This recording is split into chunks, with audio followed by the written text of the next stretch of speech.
আল্লাহু কাবিয়ান আজিজা। কাফেরদের বিরুদ্ধে লড়াইয়ের ময়দানে মুসলমানদেরকে সাহায্য করার জন্য আল্লাহই যথেষ্ট। কে যথেষ্ট? আল্লাহ যথেষ্ট।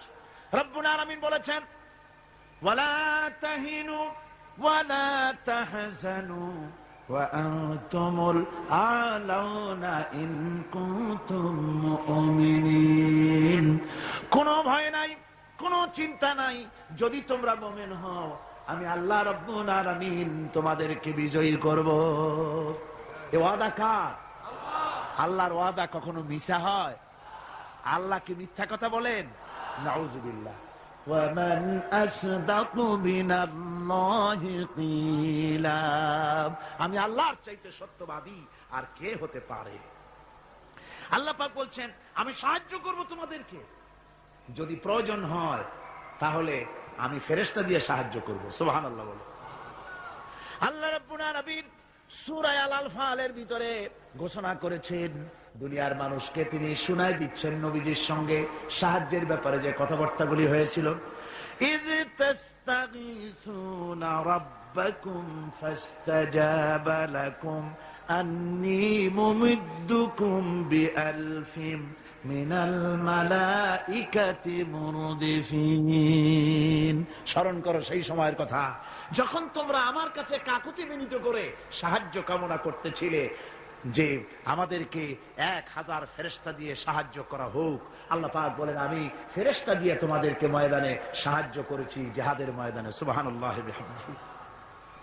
আল্লাহ রাব্বুল আলামিন বলেন, তোমরা যখন সাহায্য প্রার্থনা করেছিলে আমি সাহায্য তোমাদের দিয়েছি।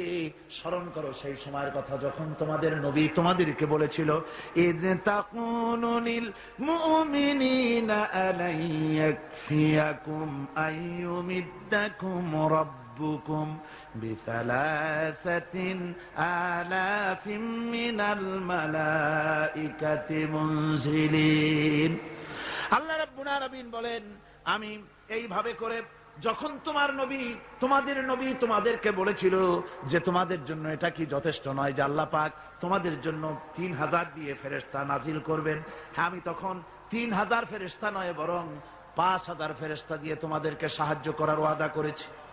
3000 নয়, 5000 চিহ্নযুক্ত ফেরেশতা নাজিল করে দিয়ে তোমাদের সাহায্য করব বলে আমি ওয়াদা করেছি।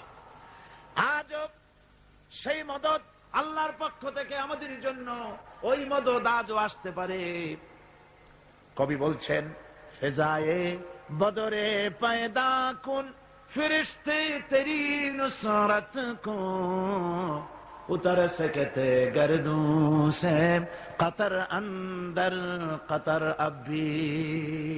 বদরের মুসলমানদের মতো যদি ঈমান তোমাদের আসে তাহলে আজও আকাশ থেকে কাতারে কাতারে ফেরেশতা আমি আল্লাহ অবতীর্ণ করে দিতে পারি।